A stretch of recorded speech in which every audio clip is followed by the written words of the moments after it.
Boker Tov, dans Parashat Emor, nous voyons le sujet des Kohanim. Les Kohanim doivent faire attention de ne pas devenir impurs, d'avoir un contact avec un homme mort. Il y a plusieurs raisons pourquoi ils n'ont pas le droit d'approcher un mort. Le Rambam nous dit que la Torah ne nous a pas dévoilé le secret de la pureté et de l'impureté. Mais j'ai pensé peut-être une petite idée pour nous tous. Le Kohen Gadol est l'homme qui est censé servir Hachem, à enseigner le peuple comment servir à Kadosh Baruch Hu. Le service d'Akadosh Baruch Hu, le plus grand service d'Hachem Yitbarach, c'est quand on est dans la joie. Quand on est Yivdu et Adonai Besimcha, Bo lefanav virana, Oz vehadar lefanav, Oz vesimcha bimkomo. Devant Akadosh Baruch Hu, il n'y a pas lieu à la tristesse. La tristesse, les pleurs, les larmes. La tristesse met en question Hachem. Si c'est la volonté d'Hachem, nous, on est triste. Quelque part, il y a une manière de mettre en question les choses.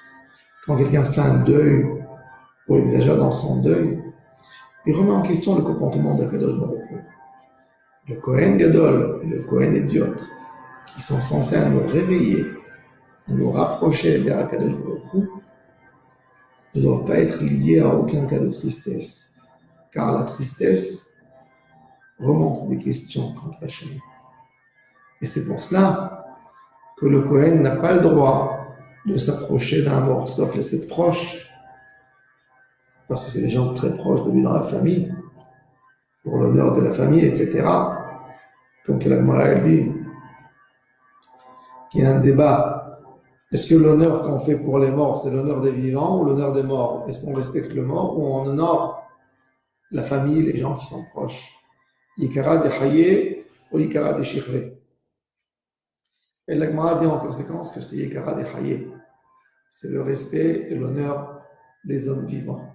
Et il est vrai que quand on participe dans un deuil, il y a le respect de la famille, etc. Mais il ne faut pas oublier avant tout que Akadosh Baruch Hu, c'est la source de tout.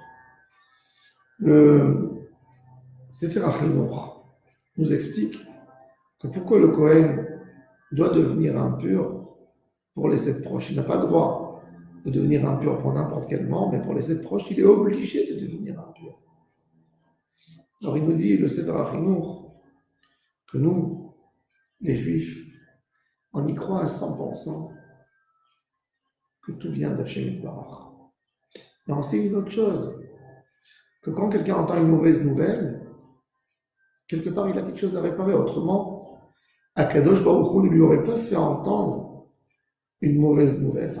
Un homme qui est Oved Hachem, il n'a pas lieu à s'ouvrir et à écouter une mauvaise nouvelle. Donc s'il a entendu une mauvaise nouvelle qui annonce le départ de quelqu'un qui était très proche de lui, il a besoin de faire quand même une teshuva. Et c'est pour ça que le Kohen faisait le deuil 7 jours. Pourquoi? Le deuil est équivalent aux 7 jours d'impureté.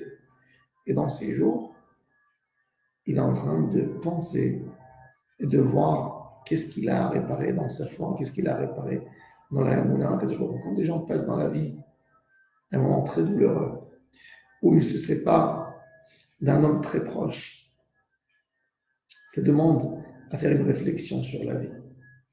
Pourquoi je suis là, moi? Pourquoi Akadosh Baruch Hu m'a laissé ici encore? Quel est mon rôle à faire?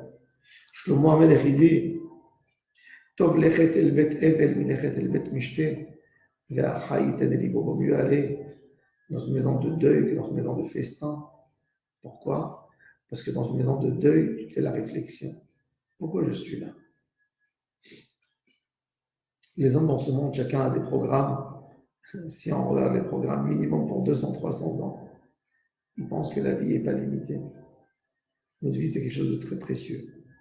Chaque moment qui passe dans la vie, c'est un moment qui ne revient plus. Comme qui est écrit dans Pirkei Avot, Dar me'ayin bata ou le'an ata holech. Chaque seconde qui est passée dans ta vie est morte. Elle ne reviendra plus jamais. Donc à nous de se réveiller, de faire la réflexion. Qu'est-ce qu'on fait avec notre vie qui nous reste? Comment on va vivre notre vie?